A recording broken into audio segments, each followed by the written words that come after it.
Assalamualaikum warahmatullahi wabarakatuh. Perkenalkan, nama saya Muhammad Teguh Zulfadiansyah. Saya dari Teknik Elektro angkatan kelas 23A, NIM 202301200044 Universitas Nusa Putra.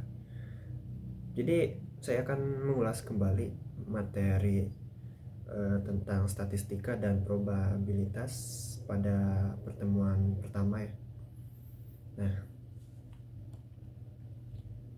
sebelumnya saya akan menjelaskan apa itu statistik.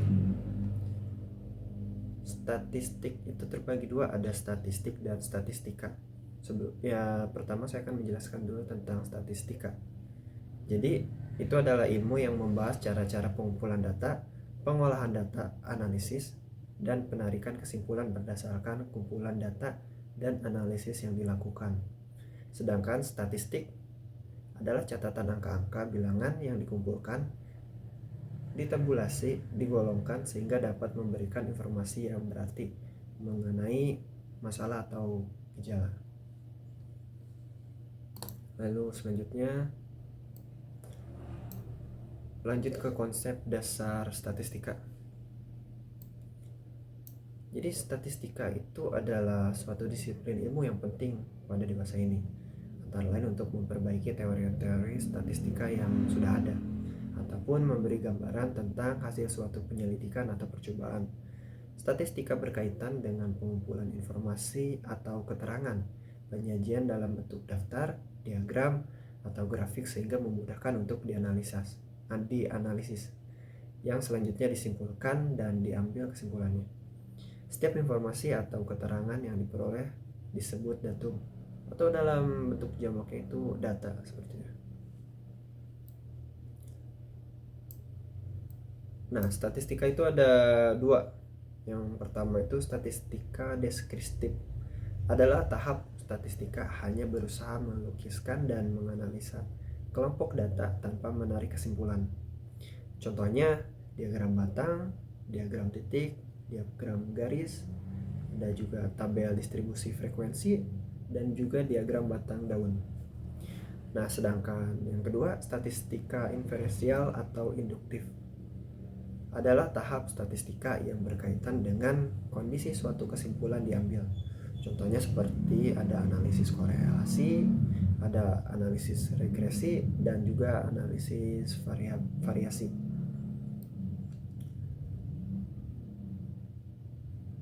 Lalu jenis data.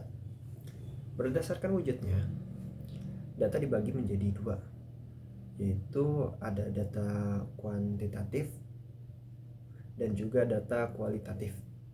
Nah, kita bahas yang pertama dulu ya, data kuantitatif.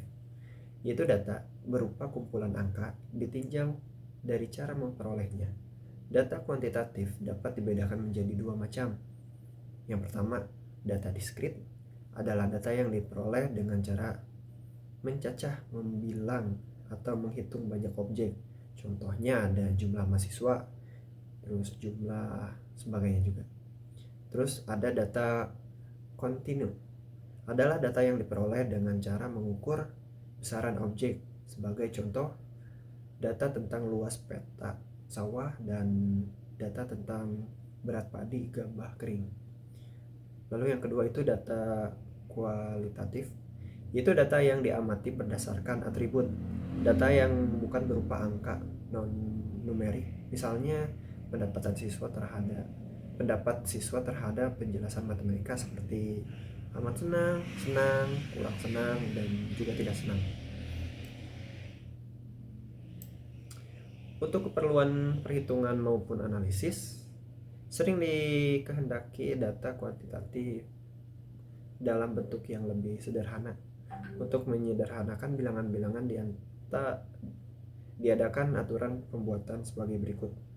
Yang pertama, aturan umum, yaitu jika kurang dari 0,5 dihilangkan dan jika sama atau lebih dari 0,5 menjadi 1. Misalnya nilainya itu 3,48 dibulatkan menjadi 3, dan misalkan 2,5 dibulatkan menjadi 3.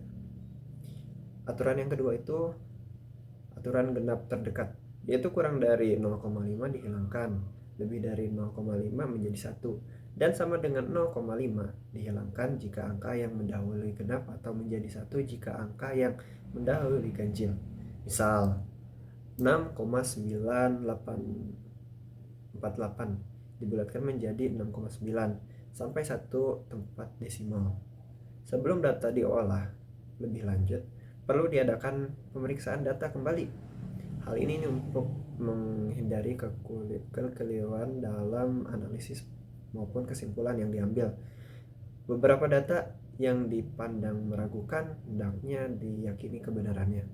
Kemungkinan kesalahan terjadi pada alat ukur, kesalahan mengukur, kekeliruan mencatat, instruksi yang tidak jelas, atau kecerobohan dalam mengumpulkan data, serta semua kesalahan itu perlu diperhatikan agar diperoleh data yang akurat. Berdasarkan cara memperolehnya, data dibagi menjadi dua, yaitu data primer dan data sekunder. Nah, data primer ini adalah data yang diperoleh langsung dari sumbernya, misalkan melalui wawancara, penyebaran kuesioner, pengukuran langsung.